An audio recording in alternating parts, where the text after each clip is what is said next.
नमस्कार साथियों। मैं हिंदी विभाग काशी हिंदू विश्वविद्यालय वाराणसी का छात्र कुलेंद्र पटेल स्त्री अध्ययन के इस ऑडियो सेशन में सभी दिव्यांग एवं दृष्टिबाधित विद्यार्थी साथियों का स्वागत करता हूं। साथियों, कल पेपर है। दृष्टि पब्लिकेशन जो नेट जेआरएफ की पुस्तक है उसमें स्त्री विमर्श पर एक नोट्स दिया गया है संक्षेप में। उस नोट्स को हम लोग यहाँ अध्ययन करेंगे यानी सुनेंगे। उसके बाद उसमें जितने विद्वान आएंगे उन पर हम लोग अलग से विस्तृत चर्चा करेंगे। ठीक है, तो चलिए समय न लेते हुए हम शुरू करते हैं। नारीवाद वह विचारधारा या आंदोलन है जो पुरुष व नारी के बीच मौजूद सामाजिक, आर्थिक व राजनीतिक भेदभाव को समाप्त करने के लिए नारियों को शक्ति संपन्न बनाने का प्रयास करता है। गौरतलब है कि प्राचीन काल से ही भारतीय व पश्चिमी सभी सभ्यताओं व सभी धर्मों में नारियां भेदभाव की शिकार रही हैं। नारी मुक्ति का विचार 18वीं शताब्दी में उभरना शुरू हुआ जब अमेरिका व फ्रांस की क्रांतियों के दौरान उदारवादियों ने समानता, स्वतंत्रता, न्याय व बंधुत्व की आवाज उठाई। ऐतिहासिक विकास देखिए स्त्री विमर्श का पहला चरण, दूसरा चरण, तीसरा चरण करके हम लोग आगे चौथे चरण तक आएंगे। पहला चरण, नारीवाद का पहला चरण 1790 ईस्वी के आसपास शुरू होकर लगभग 1930 ईस्वी तक दिखाई पड़ता है। यह दौर पूरी तरह उदार नारीवाद का दौर रहा। इसकी शुरुआत फ्रांस व अमेरिका से हुई। 1790 के दशक में फ्रांस की रिपब्लिकन क्रांति के बाद महिलाओं के कई समूह बने जिन्होंने महिलाओं को समानता व स्वतंत्रता देने की मांग की। ऐसे ही एक समूह की अध्यक्ष थी मैरी गूज। इन्होंने महिला अधिकार घोषणा पत्र प्रकाशित किया, किंतु फ्रांस की क्रांतिकारी सरकार भी नारी मुक्ति की इस मांग को स्वीकार नहीं कर सकी। 1793 ईस्वी में मैरी गूंज को नारी के आदर्श गुण भूल जाने के अपराध में मृत्युदंड दिया गया। इसी वर्ष एक अन्य अमेरिकन लेखिका मेरी wollstonecraft ने नारी अधिकारों का घोषणा पत्र अपनी पुस्तक vindication of the rights of women के नाम से प्रकाशित किया, जो नारीवादी चिंतन की आधारभूत पुस्तक मानी गई क्योंकि इसमें नारियों व पुरुषों के भिन्न गुणों की व्याख्या को खारिज किया गया। मेरी wollstonecraft का जन्म 1759 में हुआ। इस तिथि को आप लोग याद रखिएगा।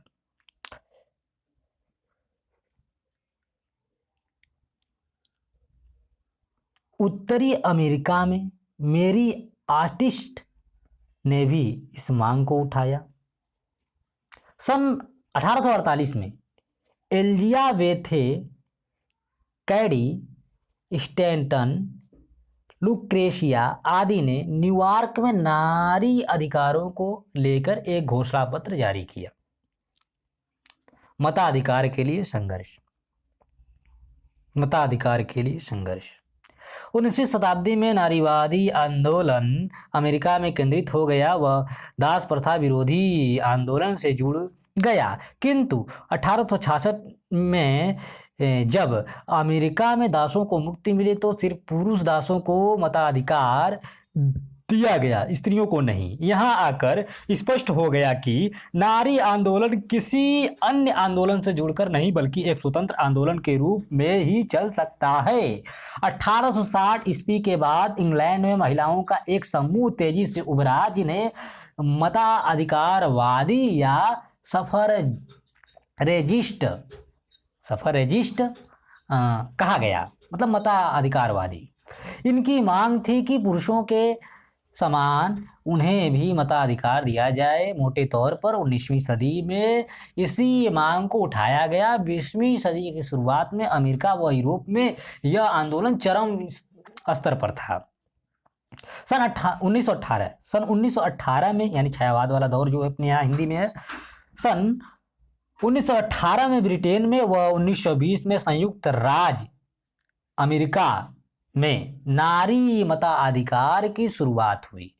1910 से 30 के बीच में अधिकांश देशों में महिलाओं की यह मांग मान ली गई और नारीवाद का पहला चरण यहीं समाप्त हो गया।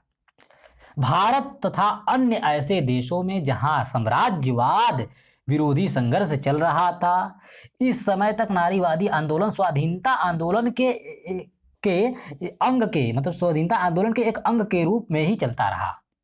सन 1946 में संयुक्त राष्ट्र संघ ने महिला अधिकारों से संबंधित एक आयोग का गठन किया। दूसरा चरण देखें, दूसरा चरण 1920 के आसपास महिलाओं को मताधिकार तो मिल गया, किंतु धीरे धीरे उन्हें यह समझ में आने लगा, मतलब यह समझ में आया कि यह तो मात्र औपचारिक समानता है, तात्विक नहीं। यदि 4-5 वर्षों में एक बार मिलने वाले मताधिकार को छोड़ दे तो उनके वास्तविक जीवन में कोई परिवर्तन नहीं आया था। 1960 के दशक में मार्टिन लूथर किंग के नेतृत्व में जब अमेरिका के अश्वेतों की मुक्ति के लिए नागरिक अधिकार आंदोलन यानी सिविल राइट्स मूवमेंट्स की शुरुआत हुई, तो वहाँ की महिलाओं ने भी तात्विक स्वतंत्रता की मांग उठाई और यहीं से नारीवाद का दूसरा चरण आरंभ हुआ।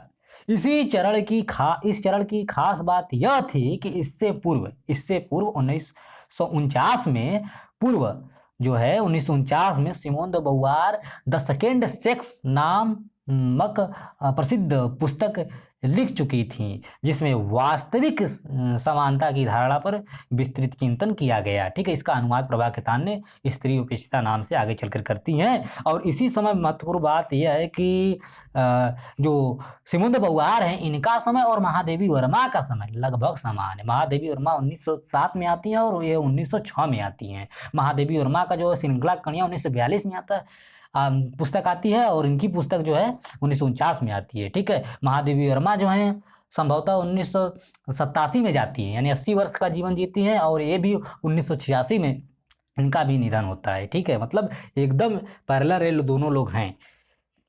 नारीवाद की शाखाएं, ब्रांच ऑफ फेमिनिज्म। यदि नारीवाद की विभिन्न धाराओं पर दृष्टिपात करें तो 3 प्रमुख व कुछ गौण धाराएं देखी जा सकती हैं। 3 प्रमुख कुछ गौण धाराएं देखी जा सकती हैं। तो प्रमुख जो 3 धाराएं हैं उसमें उदार नारीवाद, समाजवादी नारीवाद तथा उग्र नारीवाद। ठीक है, अब देखिए उदार नारीवाद, लिबरल फेमिनिज्म। उदार नारीवाद का संबंध उदारवाद की विचारधारा से है, जो व्यक्तिवाद में विश्वास रखती है। इस विचारधारा के अनुसार प्रत्येक व्यक्ति को स्वतंत्रता मिलनी चाहिए ताकि वह अपनी इच्छा के अनुसार अपनी क्षमताओं का प्रयोग कर सके तथा अपने जीवन से संबंधित निर्णय स्वयं ले सके। यानी स्वयं की निर्णय लेने की बात हम आगे चलकर अन्य से अनन्य उपन्यास में देखेंगे। ठीक है, अन्य से अनन्य आत्मकथा है, उस आत्मकथा में हम लोग इसको विस्तृत अध्ययन करेंगे। ठीक है, या कटगुलाब के माध्यम से, उपन्यास के माध्यम से, या माई आत्मकथा के माध्यम से। ठीक है, माई भी उपन्यास है। उदार नारीवाद का संबंध उदारवाद की विचारधारा से है, जो व्यक्तिवाद में विश्वास रखती है। इस विचारधारा के अनुसार प्रत्येक व्यक्ति को स्वतंत्रता मिलनी चाहिए ताकि वह अपनी इच्छा के अनुसार अपनी क्षमताओं का प्रयोग कर सके तथा अपने जीवन से संबंधित निर्णय स्वयं ले सके। यह विचारधारा उदारवादी इसलिए भी कहलाती है क्योंकि यह सामाजिक परिवर्तन के लिए वैधानिक तथा शांतिपूर्ण उपायों पर ही बल देती है।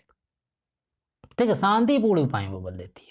किसी हिंसक क्रांति या सामाजिक व्यवस्था में आमूलचूल परिवर्तन को स्वीकार नहीं करती। विश्व के लगभग सभी देशों में उदार नारीवाद अपने अपने तरीके से विद्यमान है। उदार नारीवाद नारीवाद के पहले व दूसरे दोनों चरणों में दिखता है। पहले चरण में इसे हम अमेरिकी उदार नारीवादी चिंतक मेरी वोllस्टोनक्राफ्ट की प्रसिद्ध पुस्तक vindication of the rights of women यानी कि नारी अधिकारों का घोषणा पत्र जिसे माना जाता है से वैचारिक आधार मिलता है। ठीक है, उदार नारीवाद को इसमें उन्होंने मांग की थी स्त्रियों को मानव होने के नाते वे सभी अधिकार मिलने चाहिए जो पुरुषों को मिलते हैं। उनका दावा था कि यदि महिलाओं को उचित शिक्षा मिल जाए व उसे भी तार्किक प्राणी मान लिया जाए तो लैंगिक अंतर स्वतः समाप्त हो जाएगा। प्रसिद्ध उदारवादी चिंतक J.S. मिल यानी कि जॉन स्टुअर्ट मिल ने 1868 में अपनी प्रसिद्ध पुस्तक सब्जेक्शन ऑफ वुमेन लिखी, जो कि किसी पुरुष विचारक द्वारा महिलाओं के पक्ष में लिखी गई पहली पुस्तक है। जॉन स्टुअर्ट मिल ने कहा कि समाज में किसी भी वर्ग की उपलब्धि जन्म के संयोग से नहीं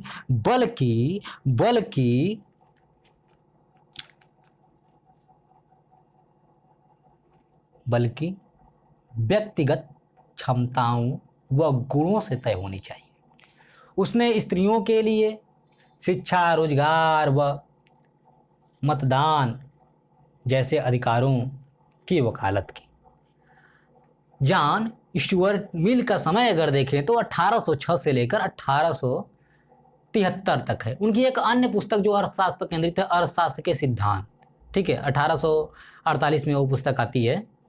और इस पुस्तक जो सब्जेक्शन ऑफ वुमेन है, इसका अनुवाद 1917 में किया गया था हिंदी में। अभी नाम याद नहीं आ रहा है, लास्ट में हम बता देंगे। ठीक है,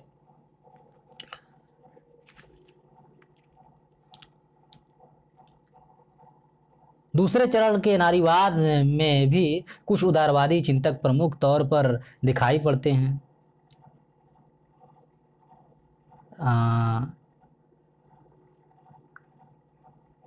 जिन्होंने स्वाधीनता नाम से एक पुस्तक जो है जॉन स्टुअर्ट मिल की पुस्तक जो है स्वाधीनता नाम से अनुवाद किए हैं आचार्य महावीर प्रसाद द्विवेदी ने भी। ठीक है, दूसरे चरण के नारीवाद में भी कुछ उदारवादी चिंतक प्रमुख तौर पर दिखाई पड़ते हैं। इनमें सबसे महत्वपूर्ण बैटी फ्रीडन, जिन्होंने 2 प्रसिद्ध पुस्तकें लिखी। बैटी फ्रीडन जो है द फेमिनिज्म माइस्टिक्वी और द सेकेंड स्टेज भी उन्हीं का पुस्तक है। फ्रीडन के अनुसार महिलाओं की मूल समस्या स्त्रीत्व की वह धारणा है जिसके कारण यह माना जाता है कि महिलाओं को सुरक्षा व आनंद घर के भीतर ही मिलता है, जबकि सच यह है कि कोई भी स्त्री लगातार घर में बंद रहकर निराशा व कुंठा ही महसूस करती है। जिस तरह पुरुषों को व्यक्तिगत जीवन में अधिकार मिलते हैं वैसे ही उन्हें मिलने चाहिए। समाजवादी नारीवाद यानी मार्क्सवादी नारीवाद। यूँ तो समाजवाद के विभिन्न प्रकार हैं, स्तर हैं, किंतु लिंग भेद की समस्या पर व्यवस्थित चिंतन मार्क्सवाद के अंतर्गत किया गया। मार्क्स के सहयोगी फ्रेडरिक एंजल्स ने लिंग विषमता की समस्या पर अपनी पुस्तक the origin of family, private property and the stage में विचार किया है। इसमें की गई व्याख्या को नारीवाद की प्रारंभिक मार्क्सवादी व्याख्या माना जाता है। एंजल्स के अनुसार लिंग विषमता की समस्या मुख्यतः पूंजीवाद के जन्म के बाद की है। पूंजीवाद से पहले ग्रामीण अर्थव्यवस्था में संपत्ति का स्थानांतरण परिवार के स्तर पर होता था, जिसमें स्त्रियों को भी पर्याप्त महत्व मिलता था। पूंजीवाद ने पुरुषों द्वारा निजी संपत्ति पर अधिकार करने की स्थिति पैदा की, जो उसके शब्दों में अगर देखें तो एंजल्स के शब्दों में कि दुनिया भर की महिलाओं की ऐतिहासिक पराजय है। एंजल्स ने लिंग विषमता की समस्या का समाधान साम्यवाद में खोजा। सर्वहारा की तानाशाही के संक्रमण काल के बाद मानवीय इतिहास की सर्वोच्च अवस्था आएगी, जिससे साम्यवाद कहते हैं। साम्यवाद में निजी संपत्ति की धारणा नहीं रहेगी, इसलिए विवाह व परिवार जैसे उसके उत्पाद मतलब बाई प्रोडक्ट भी नहीं रहेंगे। मार्क्सवाद वैसे भी विवाह के और परिवार का पक्षधर नहीं है, विवाह के पक्षधर नहीं है, सीधे सीधे समझिए। घरेलू कार्यों का समाजीकरण हो जाएगा, अर्थात भोजन निर्माण, बच्चों का पालन पोषण जैसे कार्य समुदाय के स्तर पर होंगे, न कि परिवार के स्तर पर। इससे महिलाओं की श्रम शक्ति समाज के लिए उपयोगी हो सकेगी, वे भी अपनी सृजनात्मक क्षमताओं के अनुसार अपना विकास कर सकेंगी। नौ मार्क्सवादियों ने लिंग भेद की समस्या पर अपने तरीके से विचार करते हुए इस बात पर बल दिया कि वर्तमान पूंजीवाद नारियों की स्वतंत्रता के नाम पर किस प्रकार उनका वस्तुकरण कर रहा है। उपभोक्तावाद की व्याख्या में नारी के वस्तु बन जाने का तथ्य विस्तार से उठाया गया है। उग्र नारीवाद, रेडिकल फेमिनिज्म। उग्र नारीवाद 1960 से 70 के बीच शुरू हुई विचारधारा है, जिसने नारियों के शोषण के विरुद्ध अत्यंत आक्रामक शैली में अपनी प्रतिक्रिया दर्ज कराई। इस विचारधारा के बीज जो है, इस विचारधारा के जो उग्र नारीवाद के विचारधारा के बीज है, सिमोन दे बोवार के विचारों में ही दिखाई देते हैं या दिख जाते हैं विचार, ठीक है, विचारों में ही दिख जाते हैं बीज। आगे चलकर Eva फिगेस, Germaine Greer, Shulamith, Firestone, Kate Millett, Susan Brownmiller आदि के विचार इसमें शामिल किए गए, यानी उग्र नारीवाद में। उग्र नारीवाद की मूल मानता है कि किसी समाज में शोषण की जितनी संरचनाएं होती हैं, उनमें सबसे ज़्यादा व्यापक और महत्वपूर्ण लैंगिक शोषण या अन्याय है। वर्गीय भेदभाव, रंग भेद, नस्ल भेद, जाति भेद जैसी संरचनाएं लिंग भेद के सामने गौण हैं। इनका दावा है कि जिस प्रकार समाजवादी किसी भी क्षमतामूलक समाज को पूंजीवादी कहकर उसमें निहित अन्याय का बोध कराते हैं, हमें जीवन के हर समाज को पितृसत्तात्मक कहकर उसमें निहित लैंगिक भेदभाव को रेखांकित करना चाहिए। इस पितृसत्तात्मकता की व्याख्या इन विचारकों ने अपने अपने तरीके से की। उग्र नारीवाद के समर्थन में ईवा फिगेस की पुस्तक जो है पैट्रियार्कल एटीट्यूड्स और केट मिलेट की पुस्तक जो है सेक्सुअल पॉलिटिक्स तथा सुला स्मिथ फायरस्टोन की पुस्तक द डायलैक्टिक ऑफ सेक्स महत्वपूर्ण हैं। जहां तक भारतीय राजनीति का प्रश्न है, कोई भी राजनीति दल ऐसा नहीं है जो नारीवाद को अपनी मूल विचारधारा घोषित करता है। भारतीय राजनीति में महिलाओं का दखल हमेशा कम रहा है। पंचायतों, नगर पालिकाओं में महिलाओं को आरक्षण मिलने के बाद से राजनीति में उनकी भूमिका थोड़ी बहुत बढ़ी है, पर संसद में उनके आरक्षण से संबंधित विधेयक कई वर्षों से लंबित है, क्योंकि महिलाएं अभी भी संगठित दबाव समूह नहीं बना सकी हैं। गौरतलब है कि जो थोड़ी बहुत महिलाएं भारतीय राजनीति में सफल हुई हैं, उनमें अधिकांश अपनी राजनीतिक पारिवारिक पृष्ठभूमि की बदौलत सफल हुई हैं, न कि हमारी राजनीतिक संस्कृति के कारण। स्त्री विमर्श की साहित्यिक सैद्धांतिकी, स्त्री विमर्श की साहित्यिकी, सीधे सीधे समझिए, स्त्री विमर्श की साहित्यिक सैद्धांतिकी। साहित्यिक शब्द और सांसारिक यथार्थ परस्पर संबद्ध हैं। साहित्य दैनंदिन जीवन के यथार्थ का अतिक्रमण नहीं करता, वह यथार्थ का प्रतिबिंब होता है, वह यथार्थ का सृजन करता है, वह यथार्थ के विकल्प भी प्रस्तुत करता है। स्त्री विमर्श की दूसरी साहित्यिक स्थापना यह है कि कृति का पाठ और उसमें अभिव्यक्त विश्व के बीच के संबंध अनिवार्यतः राजनीतिक होते हैं, क्योंकि व्यापक अर्थ में वे सत्ता शक्ति से संबद्ध होते हैं। स्त्री विमर्शवादी अपने को स्त्री पर केंद्रित करते हैं। जातिवाचक संज्ञा के रूप में जब स्त्री शब्द प्रयोग किया जाता है तब उसमें बहुत सी संभावनाएं अंतर्निहित होती हैं। प्रत्येक स्त्री जीवन के विभिन्न मोड़ों पर और परिस्थितियों में अलग अलग होती है। वह एक ही जीवन में कई स्त्री जीवन जीती है। स्त्री पर अपने को केंद्रित करना स्त्री विमर्शकों का मुख्य विचार है। स्त्रीवादी मानते हैं कि स्त्री आर्थिक दमन शोषण के साथ ही अन्य कई प्रकार के दमन शोषण का भी शिकार होती है। सामाजिक संरचना उसे शिक्षा और रोजगार के उचित मौके प्रदान नहीं करती, उसका शारीरिक स्तर पर दमन शोषण किया जाता है, सांस्कृतिक स्तर पर उसका दमन शोषण होता है। यौन शुद्धता या सतीत्व के मूल्य स्त्री से संबद्ध हैं। मनोवैज्ञानिक स्तर पर भी स्त्री का दमन शोषण किया जाता है। नारीवादियों का कहना है कि पितृसत्ता घर, राज्य, धर्म संस्थानों, कानून, शिक्षा संस्थानों, कर्म स्थलों, अन्य सांस्कृतिक संस्थानों आदि में सर्वत्र सक्रिय है, और तो और वह स्वयं स्त्रियों में भी सक्रिय है, क्योंकि पितृसत्ता समाज में स्त्रियों ने अभी इन मूल्यों को आत्मसात कर लिया है, जो उपयुक्त सत्ता संस्थानों के द्वारा उनके सामने प्रस्तुत किए जाते हैं।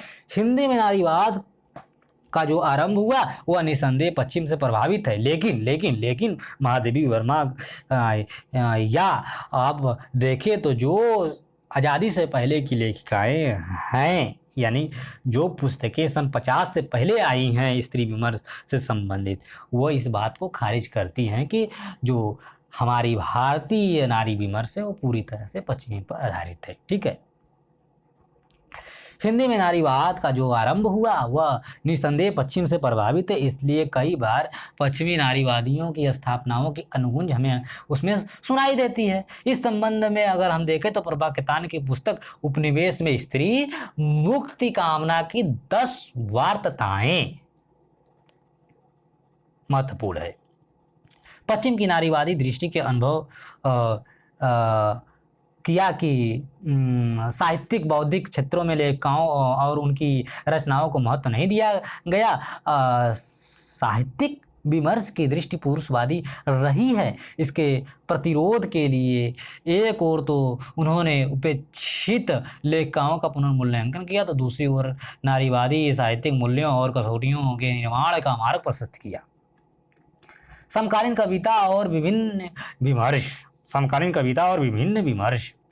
हिंदी साहित्य में स्त्री लेखन मुख्यतः गद्य साहित्य में हुआ। इसमें भी खास करके मुख्य रूप से उपन्यास और कहानी के क्षेत्र में, यानी कथा के क्षेत्र में। ठीक है। हालांकि पिछले कुछ वर्षों में इसने आलोचना और आत्मकथा के क्षेत्र में भी तेजी से पांव पसारा है। इसके अतिरिक्त जिस रचना क्षेत्र में स्त्री लेखन का मजबूत स्वर उभरा है वह है कविता का, क्योंकि कविता वह विधा होती है जो प्रतिक्रिया तुरंत दर्ज करती है और लंबे समय तक अस्थायी बनी रहती है, यानी दीर्घजीविता जो है कविता के स्वर में होता है। ठीक है, होती है, दीर्घजीविता जो है कविता के स्वर में होती है। समकालीन हिंदी कविता के परिदृश्य पर पुरुष कवियों के साथ साथ स्त्री कवियों की भी उपस्थिति लगातार सशक्त होती जा रही है। यदि हम बात करें समकालीन कविता में उल्लेखनीय स्त्रियों का जो नाम लेना चाहें कुछ महत्वपूर्ण स्त्रियों का, तो उसमें हम ले सकते हैं अनामिका गगन गिल, तेजी ग्रोवर, सविता सिंह, कत्यानी, अनीता वर्मा, अनीता भारती, जया जादवानी, निर्मला गर्ग, निर्मला पुत्तल, नीलेश रघुवंशी, ममता कालिया, रश्मि सिंह, रश्मि भारद्वाज, चंद्रकला त्रिपाठी, रचना शर्मा, जयंता करकेट्टा, प्रियंका सोनकर, नासिर अंसारी, सरिता बड़क, वंदना टेटे, वाजिदा खान, रजिता सिंह, शशिकला त्रिपाठी आदि कई नाम ले सकते हैं जो महत्वपूर्ण कवित्रियां हैं, अपने तरीके से स्त्री स्वर को दर्ज कर रही हैं। इन कवित्रियों ने स्त्री कविता को नया आयाम और नए स्वर दिए हैं। ठीक है। समकालीन स्त्री कविता बहुत सजग होकर उस पूरे पारिवारिक, सामाजिक, सांस्कृतिक ढांचे की पहचान करती है जिसने स्त्री को एक अस्मिता विहीन जैविक इकाई के रूप में सदियों से रखा है। आधुनिक स्त्री विरोधी स्थितियों एवं शक्तियों के बीच भी स्त्री की जिजीविषा का बहुत ही ठोस प्रतीकात्मक रूपांकन कात्यायनी अपनी कविता में करती हैं। कात्यायनी जो है अपनी कविता में करती हैं। उनकी कविता है एक 7 भाइयों के बीच चंपा, जिसमें वो कहती हैं, रात को बारिश हुई झमड़कर, अगले ही दिन हर दरवाजे के बाहर नागफनी के बीहड़ घेरों के बीच निर्भय निशंक चंपा मुस्कुराती पाई गई। अपनी इस जिजीविषा के कारण ही अन्याय एवं उत्पीड़न के दौर से लंबे समय से गुजरती स्त्री आज अधिक साहसी एवं संघर्षशील दिखाई देती है। मैं एक दरवाजा थी, मुझे जितना पीटा गया मैं उतना खुलती गई। अनामिका की यह कवितांश है। स्त्री कविता स्त्री अस्मिता को उपलब्ध कराने के क्रम में मात्र मुक्ति के प्रश्नों तक नहीं ठहरती, बल्कि वह स्त्री को शक्ति संपन्न बनाने का मुद्दा उठाती है, क्योंकि वह जानती है कि इसके बिना मुक्ति एक छलावा मात्र रह जाएगी। समग्र समकालीन स्त्री कविता पितृसत्तात्मक समाज के दोहरे मानदंडों एवं वर्जनाओं को तोड़ने वाला लेखन है। यह उससे बाहर निकलने वाला स्वप्न लेकर उससे दृढ़ संकल्प शक्ति के साथ जूझने के मध्य संपन्न कविता है। इस रूप में समकालीन स्त्री कविता संघर्षशील स्त्री के मुक्ति के प्रयत्नों और सशक्तिकरण के दस्तावेज के रूप में सामने आ रही है। स्त्री विमर्श से संबंधित हमने अभी सिमोन दे बोवार के 1949 की पुस्तक द सेकेंड सेक्स देखी, सुनी उसके बारे में। और मेरी एलमन 1968 में लिखती हैं थिंकिंग अबाउट वीमेन। इसी तरह एक विद्वान है वर्जीनिया वुल्फ, जो 1929 में लिखती हैं a room of one's own. Simone की लंबी कहानियों का अनुवाद ललित कार्तिकेय ने एक गुमशुद औरत की डायरी नाम से किया है। द सेकेंड सेक्स का अनुवाद प्रभा केतान ने स्त्री उपेक्षा नाम से किया। स्त्री विमर्श और उनकी जो कुछ महत्वपूर्ण पुस्तकें हैं उसको देख लीजिए। स्त्री विमर्शकार रचनाकार सीधे कर सकते हैं। इसमें पुरुषों का भी नाम लिया जाएगा कुछ, और कुछ स्त्रियों का भी। ठीक है। प्रभा केतान की पहली पुस्तक देखिए, स्त्री प्रभा केतान, उपनिवेश में स्त्री मुक्ति की 10 वार्ताएं, 2003 की पुस्तक है। बाजार के बीच बाजार के खिलाफ, यानी भूमंडलीकरण और स्त्री के प्रश्न। ठीक है। उषा महाजन की किताब है, पुस्तक है बाधाओं के बावजूद नई औरतें, 2001 में यह पुस्तक आती है। आशा रानी वेरवा 2002 में एक पुस्तक लिखती हैं स्त्री सरोकार। 2011 में उनकी एक पुस्तक आती है औरत कल, आज और कल, विश्व की प्रसिद्ध महिलाएं, तीसरी पुस्तक उनकी। राधा कुमार, स्त्री संघर्ष का इतिहास, 1800 से 1990 के बीच की जितनी स्त्री संघर्ष है उसमें वो दर्ज करते हैं। Doctor KM. मालती, स्त्री विमर्श, भारतीय परिप्रेक्ष्य। किरण बेदी, यह संभव है, इट्स ऑलवेज पॉसिबल का अनुवाद।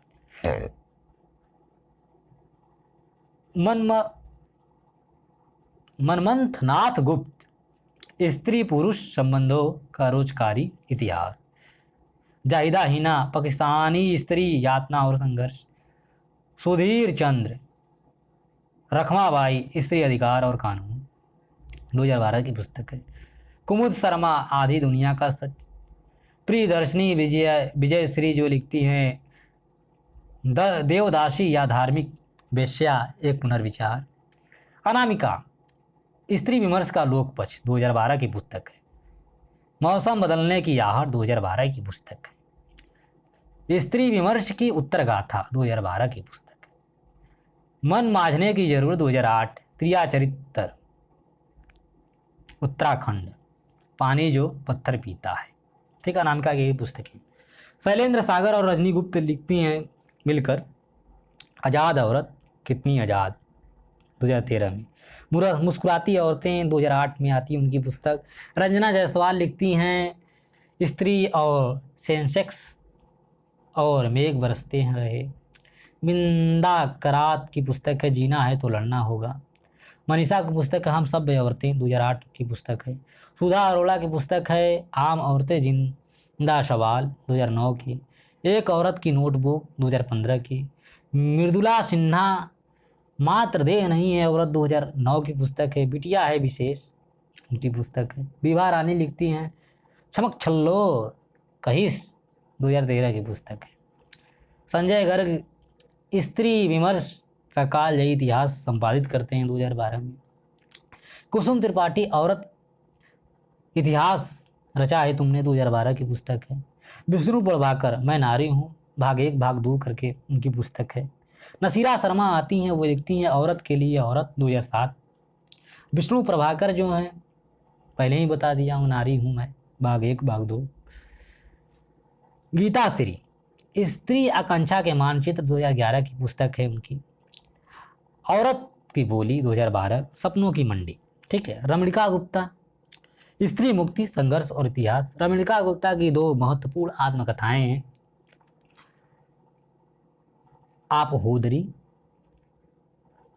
एक आप बताइए। आप होदरी वैसे नेट जेआरएफ में लगाया गया है, ठीक है।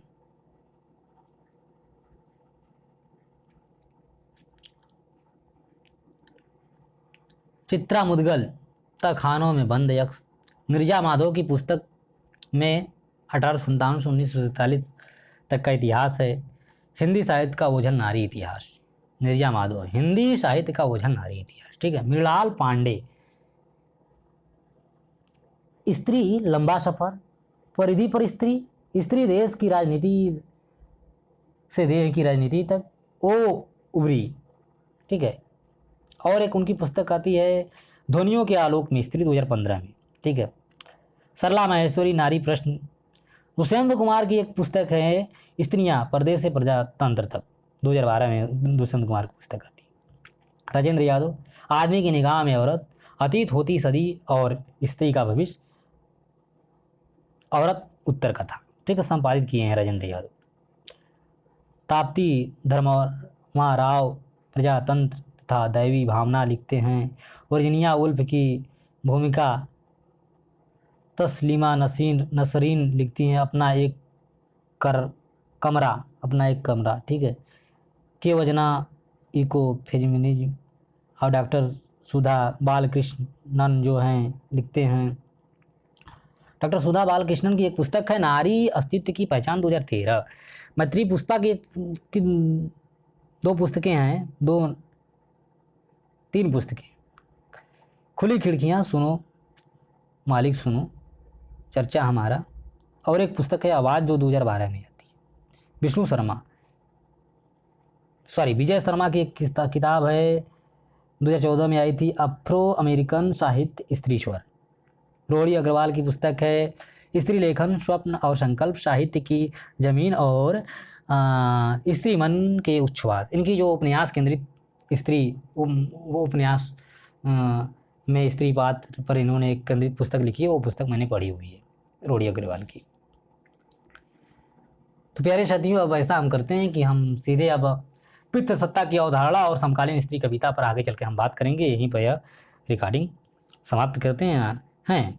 तब तक के लिए आप लोग बने रहिए पानी उनी पी कर हम आते हैं, तो फिर आगे बात करते हैं। धन्यवाद।